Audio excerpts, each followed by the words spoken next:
अस्सलाम वालेकुम वरहमतुल्लाहि वबरकातुहू। इमरान भाई हुण देखो यह मैं नुस्खा PDF विच दिता है। जिहड़ा बंदा यह नुस्खा बना लेगा वो इस नुस्खे का आशिक हो जाएगा अल्हम्दुलिल्लाह। ठीक है, यह देखो ये विच ना 3 चीज़ां ने ते 3 ही इनू पानी पियाए हुए ने।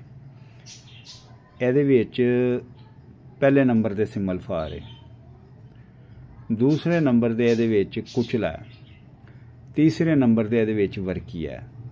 ठीक है, इन हुण सारियां तो पहले पानी इनू पियाया मिर्चां दा।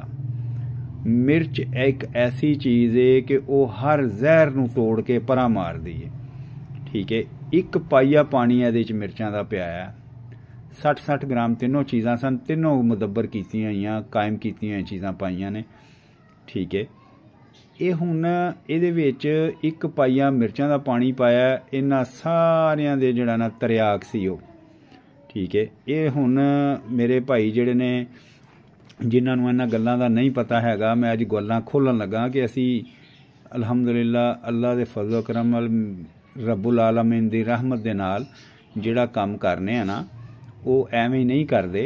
ठीक है ना, उन्होंने उस लैवल के उत्ते लैके जाईदा है कि जिहदे च इस्तेमाल के काबल बनती, वो नुकसान नहीं दिंदी। फिर ये विच भाई जी अद्ध पा जिहड़ा ना अदरक का पानी पाया है ते अद्ध पा पाया होया ये विच लहसुन का पानी, देसी लहसुन का पानी पा के ते इनू भाजी रगड़िया, रगड़ाई करके ते हुण मोम होई पई है। ठीक है, 180 ग्राम इहदा वजन सी 3 चीज़ां दा, 60-60 ग्राम तीनों चीज़ां सन।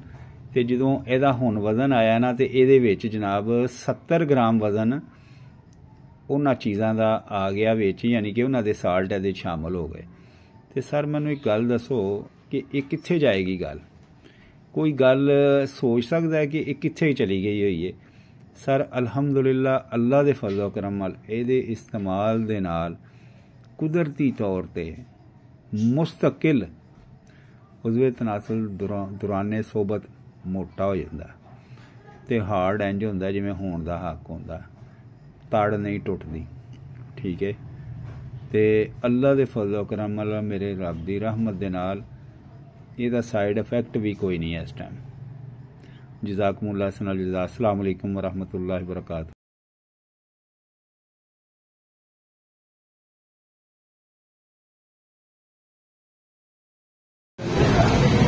देखो जनाब ये मलाई है माशाल्लाह, देखो है कि नहीं कमाल किया बच्चे ने, है भाई।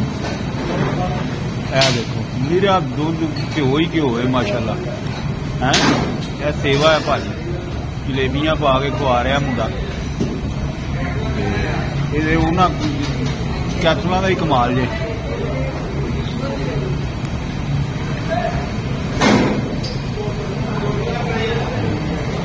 है नहीं मुंडा जरा बैठा कड़ाई ते